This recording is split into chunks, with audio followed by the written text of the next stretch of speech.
अस्सलाम वालेकुम स्टूडेंट जी, welcome back. तो स्टार्ट करते हैं। जैसा कि आप लोगों ने प्रीवियस वीडियो में हम लोगों ने क्वेश्चन नंबर 1 और क्वेश्चन नंबर 2 को जो है ना फुली अटैम्प्ट किया। तो अब लोग हम इंशाल्लाह ताला जो है ना क्वेश्चन नंबर 3 जो है ना वो कोशिश करेंगे कि पूरा कंप्लीट हो जाए और साथ में 4 तक ये एक्सरसाइज ख़त्म हो जाए। अच्छा, पहले हम लोगों ने 2 क्वेश्चन किए। एक का नाम था थर्ड प्रपोर्शन और दूसरे का नाम था फोर्थ प्रपोर्शन। अब थर्ड प्रपोर्शन क्या होता है और फोर्थ प्रपोर्शन क्या होता है, इसके बारे में हम लोगों ने प्रीवियस वीडियोस में बड़ी डिटेल में डिस्कस किया था। तो अब क्वेश्चन 3 के अंदर हम लोग एक नई चीज़ पढ़ेंगे और उसका नाम है मीन प्रपोर्शन।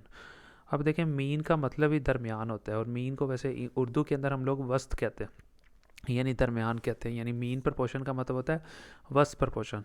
अच्छा, यहाँ पे देखिए उसने 2 वैल्यूज़ आपको दी हैं, एक 20 है और दूसरा 45 है।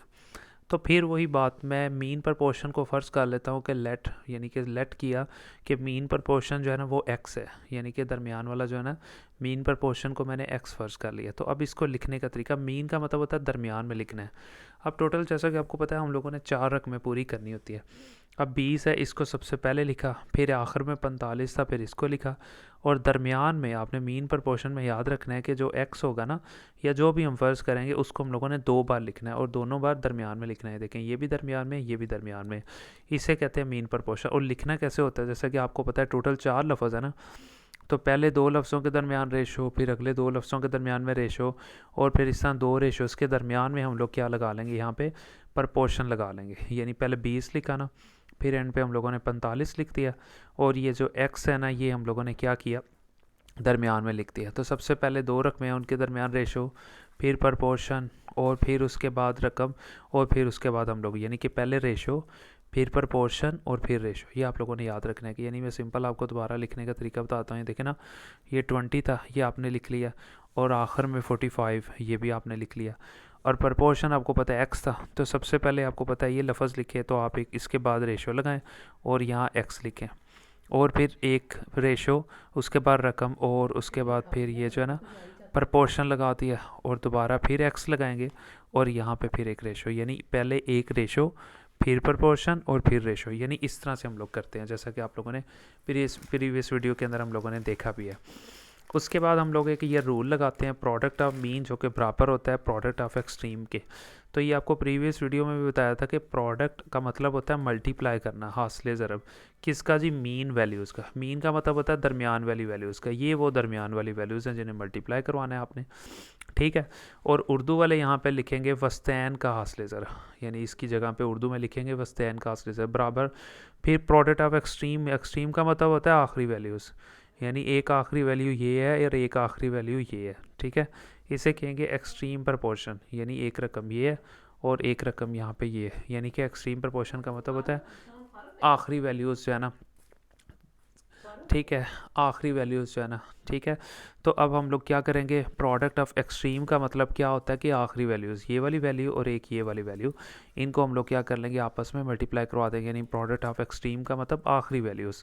और उर्दू वाले यहाँ पे लिखेंगे तरफ़ैन का हासिल ज़रब, ठीक है जी, तरफ़ैन का हासिल ज़रब। ये तरफ़ैन वाली 2 रकमें हैं, इन दोनों को यहाँ पे देख सकते हैं आप, मल्टीप्लाई करवा दिए। अब प्रोडक्ट ऑफ मीन के अंदर हम लोग मल्टीप्लाई करवाएंगे 2 रकमों को, यानी एक एक्स और ये भी एक्स है, बराबर। और प्रोडक्ट ऑफ एक्सट्रीम में हम लोग मल्टीप्लाई करवाएंगे, एक 20 है और एक 45 है, ये दोनों आ गए। लें जी, अब मीन के अंदर एक्स को एक्स से किया तो एक्स स्क्वायर आ गया, 20 को 45 से किया तो 900 आ गया। अब फिर इसी तरह हम लोगों ने एक्स फाइंड करना है, लेकिन ऊपर स्क्वायर है, स्क्वायर को ख़त्म करने के लिए taking square root on both side, इस तरह भी स्क्वायर रूट और इस तरह भी स्क्वायर रूट। एक्स स्क्वायर के ऊपर भी स्क्वायर रूट डाल दिया, 900 पे भी स्क्वायर रूट डाल दिया। अब ये स्क्वायर था, ये जज़र के साथ ख़त्म होकर एक्स रह गया, बराबर। ये अंडर रूट को ख़त्म किया तो यहाँ पे रह गया प्लस माइनस, और 900 का जो अंडर रूट है वो यहाँ पे है जी 30। वो देखिए जी यहाँ पे आ जाएगा, और यही हमारा आंसर है। जब भी अंडर रूट को ख़त्म करते हैं तो प्लस माइनस लगाना है, और 900 के अंडर रूट जो है ना वो 30 आ जाएगा। अब फिर इसी तरह उसने देखें दोबारा 2 रकमें दी हुई है, एक ये रकम है एक ये रकम है। तो जैसा कि आपको पता है पहले इसको लिखेंगे, फिर एंड पे इसको लिखेंगे, ठीक है, और दरमियान में 2 एक्स लगा देंगे, ठीक है। और लिखनी किस तरह से वो आप लोगों को, जैसा कि मैंने आपको पहले भी बताया कि हम फ़र्ज़ कर लेंगे कि let the mean proportional be M. इस पर ना मैंने एम फ़र्ज़ कर लिया है, मैं इसलिए एम फ़र्ज़ किया कि ज़रूरी नहीं है कि आपने एक्स ही फ़र्ज़ करना है, आप एम भी कर सकते हो। तो लिखने का तरीका फिर वही, पहली रकम हम लोगों ने यहाँ पे लिखनी होती है, फिर उसके बाद आखिरी रकम हम लोगों ने यहाँ पे लिखनी होती है, ठीक है। और दरमियान में जो फ़र्ज़ किया होता है मीन प्रपोर्शन एम, वो इधर भी एम फ़र्ज़ किया और इधर भी एम हम लोगों ने फ़र्ज़ कर लिया, यानी दोनों तरफ हम लोगों ने एम फ़र्ज़ कर लिया, जैसा कि आप देख सकते हैं यहाँ पे। ले जी, उसके बाद दोबारा फिर पहली रकम लिखी, एंड पे आखिरी रकम लिखी, इधर भी एम और इधर भी एम यहाँ पे लिख लिया दरमियान में। क्यों? क्योंकि वो मीन प्रपोर्शन सा, मीन का मतलब है इन दोनों को दरमियान में लिखना है। तो आपको पहले भी बताया, पहली रकम लिखनी होती है, फिर रेशो, फिर दूसरी रकम, फिर तीसरी रकम पे प्रपोर्शन, और फिर रकम, और फिर रेशो। यानी प्रपोर्शन जो है ना, दो रेशोज़ वाली रकमों के, एक ये रेशो वाली रकम है, ये देखें, और एक ये रकम है जिसके दरमियान में रेशो है। हमेशा दो रेशो वाली रकमों के दरमियान में प्रपोर्शन आता है। दोबारा फिर आपको पता है हम लोग रूल लगा देंगे, प्रोडक्ट ऑफ मीन बराबर होता है प्रोडक्ट ऑफ एक्सट्रीम। अब प्रोडक्ट ऑफ मीन का मतलब होता है दरमियान वाली वैल्यूज़ को मल्टीप्लाई करवा दें, ये मीन का मतलब ये दरमियान वाली वैल्यूज़ एम को एम से बराबर, और प्रोडक्ट ऑफ एक्सट्रीम का मतलब होता है आखिरी वैल्यूज़ को, इसको और इसको, यानी ये पूरी रकम और ये पूरी रकम, यानी इन दोनों को आप मल्टीप्लाई करवा दें। तो मैंने क्या लिखा है, ये पूरी रकम लिखी और मल्टीप्लाई ये पूरी रकम लिख दी है, जैसा कि मैंने यहाँ पे लिखा। एम को एम से मल्टीप्लाई किया, एम स्क्वायर आ गया, तो 5 को 20 से मल्टीप्लाई किया तो यहाँ 100 आ गया, और x की पावर 3 थी और ये x की पावर 7 था। तो जैसा कि मैंने आपको पहले भी वीडियोस में बताया था कि ये x की पावर 3 है और ये मल्टीप्लाई हो रहा है x की पावर 7 से। तो जब दो एक जैसी रकमें आ जाएं तो उन दोनों में से एक x लिख लेंगे, इधर भी x है ना, इधर भी x है, दोनों में से एक x लिख लेंगे। इसके ऊपर क्या लिखा हुआ है 3, और इसके ऊपर पावर क्या लिखी हुई है 7, यानी दोनों में से एक x लिख लेंगे, और जो इसकी पावर है वो लिख लेंगे, प्लस जो इसकी पावर है वो लिख लेंगे। सो x वैसे लिखा, और 7 और 3 जो है ना, आपको पता है 10, ये आ गया हम लोगों के पास, ये देखिए मैंने यहाँ लिख दिया। इसी तरह ये y की पावर 5 जो है, ये खाली y से मल्टीप्लाई, y के ऊपर यहाँ पे कुछ भी नहीं था तो 1 था, y की पावर 5 को खाली y से मल्टीप्लाई करवाएंगे, वो भी इसी तरह हम लोग करेंगे। देखें y की पावर जो है वो यहाँ आप देख सकते हैं, सिंपल एक 5 थी और मल्टीप्लाई होती y की पावर 1 से। तो ये वाला y जब इस y से मल्टीप्लाई हुआ तो टोटल 2 y थे, एक लिख लिया, और इसके ऊपर क्या था 5 प्लस, और इस y के ऊपर क्या था 1। सो y के ऊपर 5 और 1 6, तो y की पावर यहाँ पे 6 आ जाएगा, यानी दोनों y में से एक लिखा, और जो उनके ऊपर जो पावरें थी उनको वैसे ही लिख दिया, और ये 6 आ गए। ये देखिए मैंने जब y की पावर 5 को y से मल्टीप्लाई किया तो 6 आ गया, x की पावर 3 को x की पावर 7 से मल्टीप्लाई किया तो x की पावर 10 आ गया, और 20 को 5 से मल्टीप्लाई किया तो 100 आ गया। अब इस तरफ आप जानते हैं कि मतलब एम स्क्वायर है, ठीक है। और इस तरफ हम लोग क्या करेंगे कि इनको भी हम लोग कोशिश करेंगे स्क्वायर में लिखते हैं, मतलब कि जैसे आपको पता है कि ये 100 है, ठीक है, तो उसको शुक्र है, अच्छा जी ये 100 है, तो 100 को हम लिख सकते हैं ना 10 की पावर 2, ठीक है। और ये x था, x की पावर 10 थी ना, तो हमने क्या किया, x की पावर को हम लोग इस तरह से लिख सकते हैं, यानी x की पावर 5 और बाहर लिख सकते हैं 2, और ये y की पावर 6 थी, तो ठीक है, तो इसको भी हम लोग इस तरह से लिख सकते हैं, यानी y की पावर 3 और बाहर लिख देंगे 2, ठीक है। अब यानी 10 की पावर का 2, यानी 10 लिखा, और उसकी जो 2 थी पावर वो बाहर लिख दी, x की पावर 5। अब ठीक है, अब 10 कब आएगा, जब 5 को हम लोग किससे मल्टीप्लाई करवाएंगे 2, y की पावर 6 थी, तो फिर उसको भी इसी तरह 3 अंदर लिखा, उसकी पावर 2 बाहर। अब ये वाला जो 2 है ना, ये इस 10 के लिए भी है, ये 2 इस 5 के लिए भी है, ये 2 इस 3 के लिए भी, यानी सबका 2 जो है ना मैंने यहाँ पे बाहर निकाल दिया, आप देख सकते हैं। और ये 2 क्यों बाहर निकाला है, इसी वजह से, ताकि जो है ना टेकिंग स्क्वायर रूट जब लें तो ये 2 ख़त्म हो जाए। तो दोनों रकमों में, यानी इस रकम का और इस रकम का मैंने क्या लिया, स्क्वायर रूट ले लिया दोनों का, तो ये जज़र स्क्वायर ख़त्म हो गया, खाली एम रह गया, और ये स्क्वायर इस जज़र से क्या हो गया, ख़त्म हो गया, 10 रह गया, x की पावर 5 रह गई, y की पावर 3 रह गई है, ठीक है। ये 2 इस जज़र से ख़त्म हो गया था, और साथ में हम लोगों ने प्लस माइनस यहाँ पे लगा देना है। तो यहाँ पे इस तरह से हम लोगों का क्वेश्चन जो है कंप्लीट हो जाएगा। तो उसके बाद दोबारा फिर ये दो रकमें हैं, तो मैं यहाँ पे x फ़र्ज़ कर लेता हूँ इस बार, चाहे आप कुछ भी फ़र्ज़ कर लें कि x जो है ना वो हमारा मीन प्रपोर्शन है, ठीक हो गया। ले जी, दोबारा फिर इसी तरह आप देख सकते हैं उसको लिखने का तरीका, पहली रकम लिखी, उसके बाद आखिरी रकम लिखी, और दरमियान में मैंने x लगा दी, जैसा कि प्रीवियस वीडियो में मैंने आपको बताया। सो फिर वही फार्मूला, प्रोडक्ट ऑफ मीन बराबर होता है प्रोडक्ट ऑफ एक्सट्रीम के।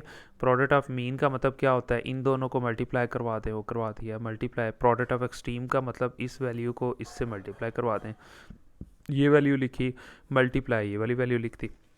ये लें जी, एक्स को एक्स से किया तो एक्स स्क्वायर रह गया, फिर इसी तरह 135 को मल्टीप्लाई किया 15 के साथ तो आ गया 2025 आ गया। ठीक हो गया।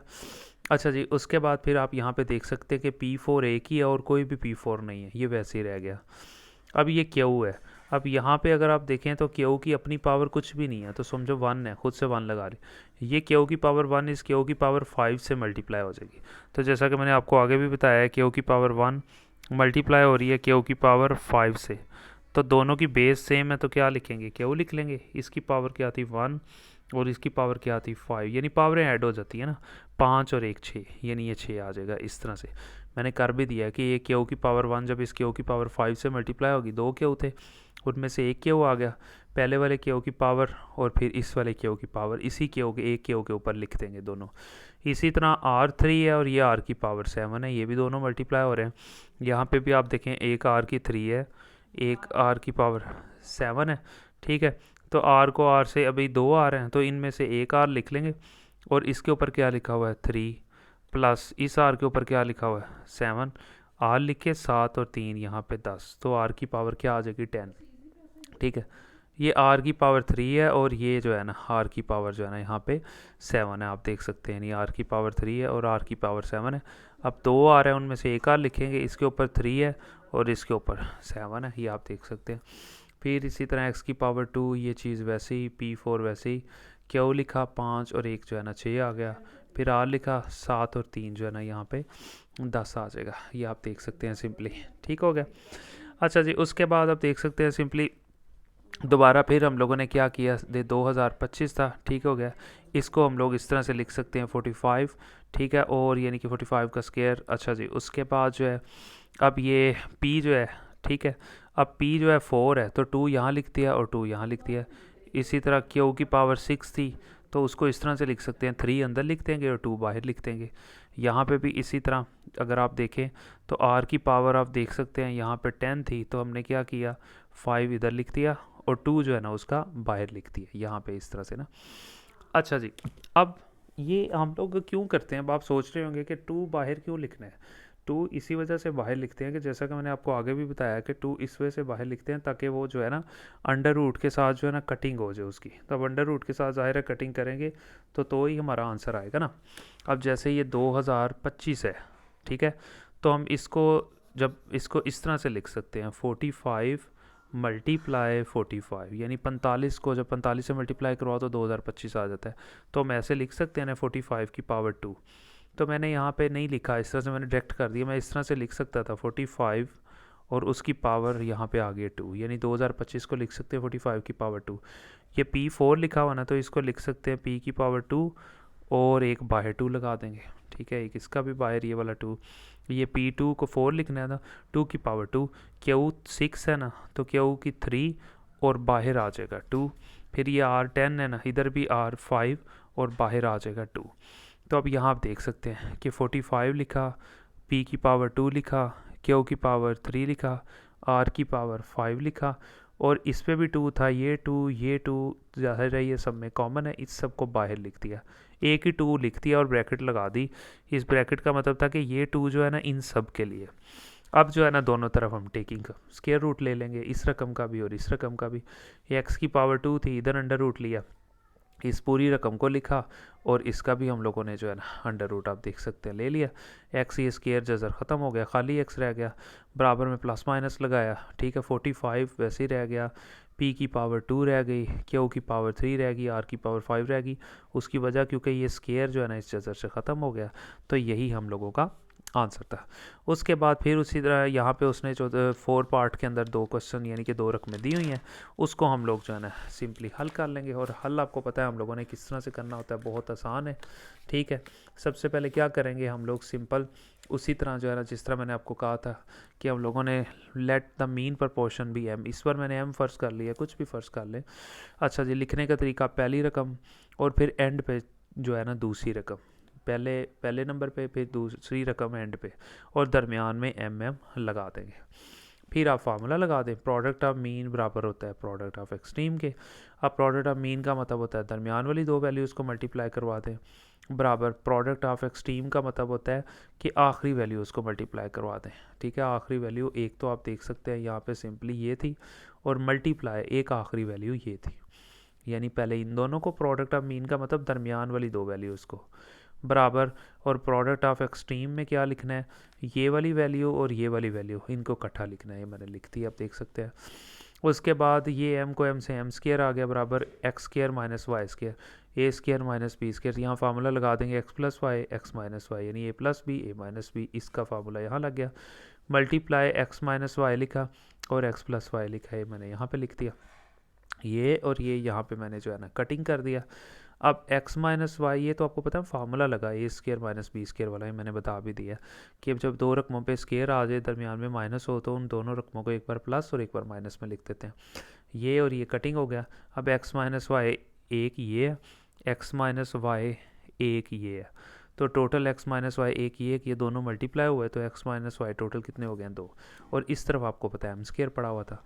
फिर इसी तरह taking square root on both side, दोनों साइडों पे स्केयर ले लेंगे, इधर भी इस पे भी स्केयर रूट ले लिया, इस रकम पे भी स्केयर रूट ले लिया। ठीक है जी, ये जजर स्केयर ख़त्म हो गया। ठीक है, और ये स्केयर जो है ना इस जजर से ख़त्म हो गया, x माइनस वाई, और साथ में प्लस माइनस यहाँ पे लगा देंगे। ले जी, उसके बाद हम लोगों का पार्ट नंबर जो है ना, यानी कि क्वेश्चन नंबर 4 है, जो कि लास्ट पार्ट है, और ये तो सबसे ज़्यादा आसान है, यानी कि सबसे ज़्यादा आसान पार्ट है ये वाला, और कोई इसमें इशू नहीं है, बड़ा आसान पार्ट है, आसानी से इंशाल्लाह हल हो जाएगा। बस आप लोगों से एक रिक्वेस्ट है कि यार चैनल को ज़रूर सब्सक्राइब करें, क्योंकि बहुत मेहनत से जो है ना वीडियोज़ अपलोड होती हैं, बहुत काम करना पड़ता है, बड़ा मुश्किल काम है। तो इसलिए यार अगर आप चैनल को सब्सक्राइब नहीं करेंगे तो ज़रा मोटिवेशन नहीं होगी। आपने एक सब्सक्राइब का बटन नहीं दबाना है यार, उसे दबा दें। उससे एक फ़ायदा आपको ये भी होगा कि जब भी मैं कोई वीडियो जो है ना अपलोड करूँगा, तो वो इजीली जो है ना फ़ौरन आपको नोटिफिकेशन आ जाया करेगा, तो उससे आपको बड़ा फ़ायदा होगा। आपको जो है ना वीडियोस ढूंढनी नहीं पड़ेगी। वैसे आमतौर पे तो वीडियोस प्लेलिस्ट के अंदर जाके आपको ढूंढनी पड़ती हैं, प्लेलिस्ट में भी पड़ी हुई हैं वीडियोस। तो लेकिन ये है कि यार अगर आप सब्सक्राइब कर देंगे और लिंक्स को आप कोशिश करें कि जो है ना आपके जो बाकी जो आपके फ्रेंड्स वगैरह ना, उनको आप लाजमी जो है ना शेयर करें। ठीक है जी, थैंक यू सो मच। लें जी, अब हम लोग कर लेते हैं find the value of the, ठीक है, letter involve in the following continue proportion. अब जो नई चीज़ आई है ना उसका नाम है कॉन्टीन्यूड प्रपोर्शन। पहले हम लोगों ने थर्ड प्रपोर्शन पढ़ा, फिर फोर्थ प्रपोर्शन पढ़ा, फिर मीन प्रपोर्शन पढ़ा, तो अब जो लफ्ज़ है उसका नाम है कॉन्टीन्यू प्रपोर्शन। तो ये आप देख सकते हैं कि कॉन्टीन्यू प्रपोर्शन के अंदर हम लोगों ने क्या करना होता है, 1 2 3।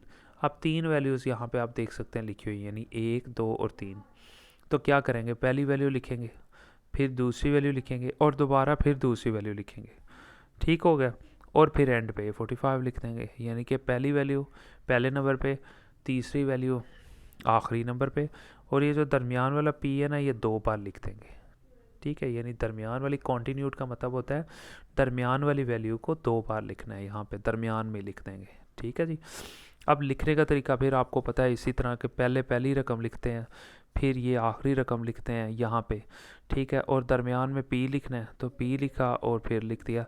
तो फिर इसमें किस तरह से लिखते हैं, 2 रकमों के दरमियान रेशो, फिर आखिरी 2 रकमों के दरमियान में रेशो। ठीक है, और दरमियान में यानी 1 रेशो वाली रकम तो ये होगी, और 1 रेशो वाली रकम ये हो गई, तो इनके दरमियान में हम लोग जो है ना ये प्रपोर्शन डाल देते हैं। इस तरह से देखें मैंने बना के दी हुई है, सारे आगे इसी तरह ही होगा। फिर प्रोडक्ट ऑफ मीन बराबर तो होता है प्रोडक्ट ऑफ एक्सट्रीम के। प्रोडक्ट ऑफ मीन का मतलब होता है आपने दरमियान वाली 2 वैल्यूज़ को मल्टीप्लाई करवाना है। ठीक है जी, पी को पी से यहाँ मल्टीप्लाई करवाना है, और बराबर प्रोडक्ट ऑफ एक्सट्रीम के अंदर 5 को मल्टीप्लाई करवाना है इससे, यानी आखिरी वैल्यूज़ को, एक्सट्रीम में 45 को इस 5 से मल्टीप्लाई करवाना है, ये आप देख सकते हैं। फिर प्रोडक्ट ऑफ मीन पी को पी से किया, पी स्क्वायर, इसको इससे किया, प्रोडक्ट ऑफ एक्सट्रीम आ गया, इसको इससे किया, तो ये आंसर आ गया। अब फिर दोबारा इसी तरह जैसा कि मैंने आपको बताया था, हम लोग क्या कर लेंगे सिंपल, यानी टेकिंग स्क्वायर रूट ले लेंगे ऑन बोथ साइड, यानी दोनों साइडों पे हम लोग क्या कर लेंगे, स्क्वायर रूट ले लेंगे। तो जब हम लोग यहाँ पे स्क्वायर रूट लेंगे सिंपली, तो हमारे पास जो है ना आंसर आ जाएगा। अच्छा, यहाँ पे एक चीज़ मैं आपको क्लियर करूँ कि अब अगर आप सोच रहे होंगे कि कॉन्टीन्यू प्रपोर्शन जो है ना उस थोड़ी थोड़ी जो है ना वो रिलेट करती है, तो जैसा कि आपको पता है कॉन्टीन्यू प्रपोर्शन जो है ना वो रिलेट करती है, मतलब कि इसी के साथ जो है ना थर्ड प्रपोर्शन के साथ तकरीबन वो सेम है। ठीक है, तो वो इतना कोई मुश्किल नहीं है, वो इजीली जो है ना आप कर सकते हैं। ठीक है जी, तो ये आप देख सकते हैं कि यानी इस तरह भी मैंने स्क्वायर रूट ले लिया, इस रकम का भी स्क्वायर रूट ले लिया, दोनों तरफ स्क्वायर रूट लिया, तो यहाँ पे ये जज़र स्क्वायर ख़त्म होकर खाली पी रह गया, प्लस माइनस, ठीक है, और इसका अंडर रूट ख़त्म किया, 225 का अंडर रूट लिया, तो यहाँ पे 15 रह गया, और प्लस माइनस आपने ज़रूर लगाना है, ठीक है जी। उसके बाद इस तरह से फिर दोबारा अगर आप देखें 3 रकमें हैं यहाँ पे, फिर इसी तरह इसको लिखेंगे, पहली रकम, फिर आखिर में ये रकम, और दरमियान वाली रकम को 2 बार लिख लेना है। फिर इसी तरह फार्मूला प्रोडक्ट ऑफ मीन बराबर होता है प्रोडक्ट ऑफ एक्सट्रीम के, और प्रोडक्ट ऑफ मीन का मतलब होता है दरमियान वाली दोनों वैल्यूज़ को मल्टीप्लाई करवा दें, बराबर प्रोडक्ट ऑफ एक्सट्रीम का मतलब होता है आखिरी 2 वैल्यूज़ को मल्टीप्लाई करवा दें, करवा दिया। एक्स को एक्स से एक्स के बराबर 8 को इसके साथ तो 144 आ गया। फिर taking square on both side लिखा, इसके ऊपर भी स्क्वायर रूट, इसके ऊपर भी स्क्वायर रूट। अब ये स्क्वायर इस जज़र से ख़त्म होकर खाली एक्स रह गया, प्लस माइनस लगाया, और 144 का जो अंडर रूट होता है वो 12 होता है। ये वाला पार्ट भी ख़त्म हो गया। उसके बाद अगर हम बात करें अपने पार्ट 3 की, तो फिर 3 रकमें दी हुई हैं, पहली रकम लिखें, फिर आखिरी रकम लिखें, और दरमियान वाली रकम को 2 बार लिखते हैं। फिर फार्मूला लगा देंगे प्रोडक्ट ऑफ मीन और प्रोडक्ट ऑफ एक्सट्रीम, ये वाली मीन वाली 2 वैल्यूज़ हैं, फिर ये वाली एक्सट्रीम वाली 2 वैल्यूज़ है। आप देख सकते हैं यहाँ पे सिंपली प्रोडक्ट ऑफ मीन बराबर होता है प्रोडक्ट ऑफ एक्सट्रीम के, ये मीन वाली 2 वैल्यूज़ है, बराबर प्रोडक्ट ऑफ एक्सट्रीम ये 2 वैल्यूज़ हैं। अब 3p माइनस 6 एक ये है, 3p माइनस 6 एक ये है, तो टोटल 3p माइनस 6 कितने हो गए हैं, टोटल 2 हो गए, एक और एक यहाँ पे 2, बराबर 12 को इससे मल्टीप्लाई किया तो 324 यहाँ पे रह जाएगा। तो हम लोगों ने p फाइंड करना है, लेकिन ऊपर स्क्वायर है। अब स्क्वायर को कैसे ख़त्म करें, टेकिंग स्क्वायर रूट, इधर भी स्क्वायर रूट, इधर भी स्क्वायर रूट, क्योंकि ये स्क्वायर वैसे तो ख़त्म ही नहीं हो सकता ना। तो फिर क्या करें, इस रकम पे भी स्क्वायर रूट डाल दिया, इस रकम पे भी स्क्वायर रूट हम लोगों ने लगा दिया। तो ये जज़र स्क्वायर जो है ना, आप देख सकते हैं सिंपली यहाँ पे मतलब ख़त्म हो रहा है। तो यहाँ पे जज़र स्क्वायर ख़त्म, 3p माइनस 6 रह गया, और बराबर में प्लस माइनस रूल लगाते हैं, और 324 का अंडर रूट 18 होता है। लेकिन p अभी तक भी नहीं फाइंड हुआ। p अब फाइंड करने के लिए मज़ीद हल करेंगे क्वेश्चन को ना। अब 3p माइनस 6 जो है ना प्लस 18 के भी यानी बराबर है, और 3p माइनस 6 जो है ना वो बराबर है माइनस 18 के भी। प्लस और माइनस यानी अलग अलग कर देंगे, 3p माइनस 6 बराबर लिखेंगे प्लस 18, और फिर आप लिखेंगे 3p माइनस 6 बराबर है माइनस 18 के, ये आप देख सकते हैं। फिर 3p इधर ही लिखा, ये 18 इस तरफ था, माइनस 6 था, इस तरफ आके प्लस 6 हो जाएगा। अब 3p 18 और 6 24 आ गया, p इधर लिखा है, 3p से मल्टीप्लाई हो रहा है, तो 3 से 24 के नीचे आकर डिवाइड हो जाएगा। सो 3 8 24 यहाँ पे p का आंसर आ जाएगा, आप देख सकते हैं। इसी तरह अगर आप देखें 3p, ठीक है, और यहाँ पे प्लस नहीं माइनस 6 आएगा, ठीक है। ये देखें ना 3p माइनस 6 बराबर है, पहले एक बार प्लस 18 की थी ये रकम बराबर, अब यही रकम लिखनी है, और इस बार ये बराबर है, ठीक है, और किसके बराबर है, प्लस 18 के नहीं माइनस 18 के बराबर है, मैंने लिख दिया। फिर आप देख सकते हैं यहाँ पे ये 3p वैसे ही रहा, ठीक है, दूसरी तरफ माइनस 18 पड़ा हुआ था, ये माइनस 6 उस तरफ जाके हो जाएगा प्लस 6, ये आप देख सकते हैं, माइनस था, ये दूसरी तरफ जाके हो जाएगा प्लस 6, ठीक है जी। अब 3p वैसे ही रहा, अब ये माइनस 18, ठीक है, और ये प्लस 6, प्लस माइनस माइनस, लेकिन निशान किस करेगा, माइनस का, बड़ी रकम वाला। तो 18 में से 6 निकाल देंगे तो आपको पता है 12 रह जाएगा, लेकिन निशान बड़ी रकम वाला। फिर अब p फाइंड करना है, सो p इधर ही रहा, ठीक है, और ये 3 जो है ना p के साथ मल्टीप्लाई हो रहा है, 3 इस 12 के नीचे आके जो है ना माइनस 12 के नीचे आके डिवाइड हो जाएगा, p इधर ही रहा, और ये 3 4 12, और माइनस 4 जो है ना ये हम लोगों का आंसर आ जाएगा। उसके बाद जी हमारा लास्ट पार्ट है इस एक्सरसाइज का, और उसके बाद ये वाली एक्सरसाइज भी आपकी कंप्लीट हो जाएगी। ले जी, उसके बाद अगर आप देखिए सबसे पहले दोबारा फिर 3 रकमें उसने दी है, पहली रकम लिखी, फिर आखिरी रकम लिखी, और ये दरमियान वाली वैल्यूज़ 2 दफ़ा लिख लिया। अब दोबारा फिर प्रोडक्ट ऑफ मीन बराबर होता है प्रोडक्ट ऑफ एक्सट्रीम के, प्रोडक्ट ऑफ मीन का मतलब होता है दरमियान वाली 2 वैल्यूज़ को मल्टीप्लाई, बराबर, ठीक है, लिख दिया मैंने, बराबर प्रोडक्ट ऑफ एक्सट्रीम का मतलब होता है आखिरी 2 वैल्यूज़ को मल्टीप्लाई करवाना, मैंने लिख दिया। अब m-3 एक ये है, और m-3 एक ये है, तो टोटल m-3 टोटल हो गए 2, 28 को 7 से तो 196 आ गया। अब हमने m फाइंड करना है, लेकिन ऊपर स्क्वायर है, तो स्क्वायर को ख़त्म करने के लिए हम क्या करेंगे, यहाँ पे स्क्वायर रूट ले लेंगे, ठीक है, इस तरफ भी taking square root on both side, इस रकम का भी इस रकम का भी, x-3 का स्क्वायर लिया, इधर भी अंडर रूट डाल दिया, 196 पे भी अंडर रूट डाल दिया। अब ये स्क्वायर इस जगह से ख़त्म हो गया, m-3 रह गया, बराबर रह गया, ठीक है, प्लस माइनस लगाया, और 196 का अंडर रूट ख़त्म किया, तो आपको पता है 14 रह गया यहाँ पे सिंपल। अब फिर m तो आया ही नहीं, अब फिर मज़ीद हल करेंगे। अब m-3 को बराबर एक बार +14 के लिखेंगे, फिर लाइन यानी लाइन लगाएंगे, और m-3 को बराबर लिखेंगे, पहले +14 के लिखा था और अब हम लोगों ने -14 के बराबर लिखना है, यानी m-3 लिखना है और बराबर लिखना है और -14 लिख देना है यहाँ पे। फिर m लिखा, ये 14 था, ये -3 था, इधर आके ये +3 हो गया, आप देख सकते हैं। फिर m आ गया 14 और 3 जो है ना 17 आ गया। फिर m है ये -14, ये -3 था, इस तरफ आके ये +3 हो जाएगा। m इधर ही रहा, -14 +3 आपको पता है -11 रह गया, क्योंकि बड़ी रकम के साथ माइनस था। 14 और 3 आपको पता है यहाँ पे 17 हो गया। तो यहाँ पे अल्हम्दुलिल्लाह हम लोगों की एक्सरसाइज जो है ना फुली कंप्लीट हो गया। सारे लेक्चर्स आपको प्ले लिस्ट में मिल जाएंगे, इसके अलावा एंड स्क्रीन पे भी मैं लगा रहा हूँ। बाकी आप लोगों से वही रिक्वेस्ट है कि ज़्यादा से ज़्यादा यार चैनल को सब्सक्राइब करें, लिंक्स को ज़रूर शेयर करें अपने दोस्तों को, कज़न्स को, व्हाट्सएप ग्रुप्स में, स्टेटस पे, अपना जो FB अकाउंट है वहाँ पे, टिकटॉक अकाउंट है, कहीं पे भी है तो काइंडली आपसे रिक्वेस्ट है आप ज़रूर जो है ना इसको लगाएं लिंक्स को। ठीक है जी, मिलते हैं इंशाल्लाह नेक्स्ट वीडियो में। थैंक यू सो मच, अल्लाह हाफिज़।